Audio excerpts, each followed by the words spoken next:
لا یخلقون شیئا، یہ تو کسی چیز کو پیدا نہیں کر سکتے، وہم یخلقون، یہ تو خود پیدا کیے گئے، اموات غیر احیاء، یہ تو مرے ہوئے لوگ ہیں، یہ زندہ نہیں ہے، یہ مردہ ہیں، یہ زندہ نہیں ہے، وما یشعرون ایان یبعثون، ان کو تو یہ بھی نہیں پتا کہ یہ مرنے کے بعد کب اٹھائے جائیں گے۔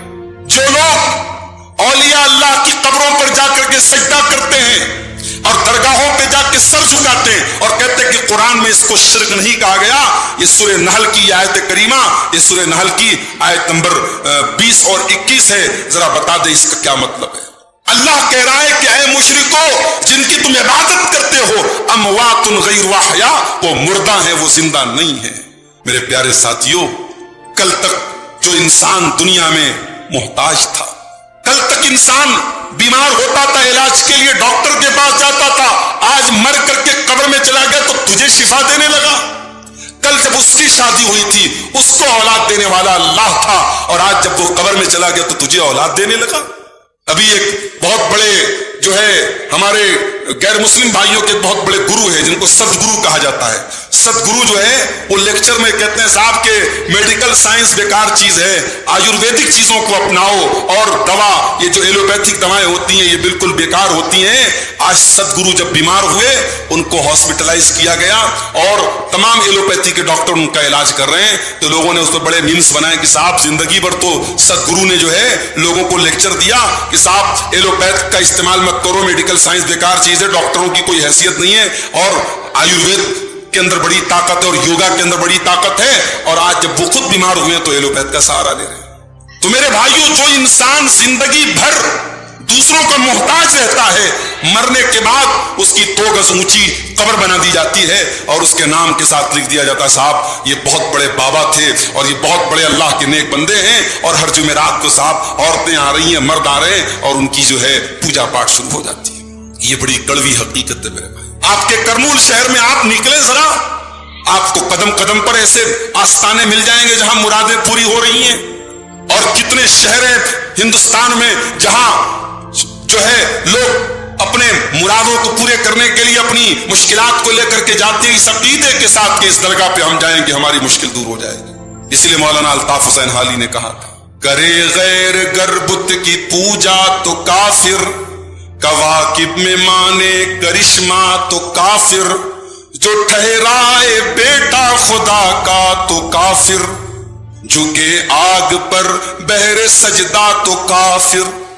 یہ سارا کام اگر کوئی غیر مسلم کرتا ہے تو ہم اس کو کافر مانتے ہیں، مگر مومنوں پر کشادہ ہے راہیں، پرستش کریں شوق سے جس کی چاہیں، نبی کو جو چاہیں خدا کر دکھائیں، اماموں کا رتبہ نبی سے بڑھائیں، مزاروں پہ جا جا کے نظریں چڑھائیں، شہیدوں سے جا جا کے مانگیں دعائیں، نہ توحید میں کچھ کمی اس سے آئے، نہ اسلام بگڑے نہ ایمان جائے۔ جو کام غیر مسلم کرتا ہے اور ہم کہتے صاحب یہ کافر ہے، یہ مشرک ہے، وہی کام ہم کرتے ہیں۔ اس نے نام رکھا شرنگار، ہم نے نام رکھ دیا عرس۔ اس نے نام رکھا صاحب وہ گنگا جل لے کے آیا ہے اور ہم درگاہوں کے اور قبروں کے پانی کو لے کے آ رہے ہیں۔ اس نے اپنی قبر، اس نے اپنے مورتی کا جو ہے پرساد لا کے دیا اور ہم نے مزاروں کا تبرک لا کے دیا، تو ہمارا کام صحیح اور اس کا کام غلط کیسے؟ یہ ڈبل اسٹینڈرڈ کیسے میرے پیارے ساتھیو؟ قرآن کی یہ آیت قبر پرستی کا رد کرتی ہے، اور میرے نبی کو اندازہ تھا کہ میری امت میں قبر پرستی ہوگی، اس لیے اپنے آخری ٹائم میں، اپنے انتقال کے ٹائم میں بھی اللہ کے نبی نے اپنی امت کو قبر پرستی سے روکا تھا، اور آپ نے فرمایا تھا کہ لعنت اللہ علی الیہود والنصارى، اللہ کی لعنت تو یہود و نصارہ کے اوپر، اتخذوا قبور انبیاء مساجد، انہوں نے اپنے نبیوں کی قبروں کو مسجد بنا لیا، انہوں نے اپنے نبیوں کی قبروں کو سجدہ کرنے کی جگہ بنا لیا۔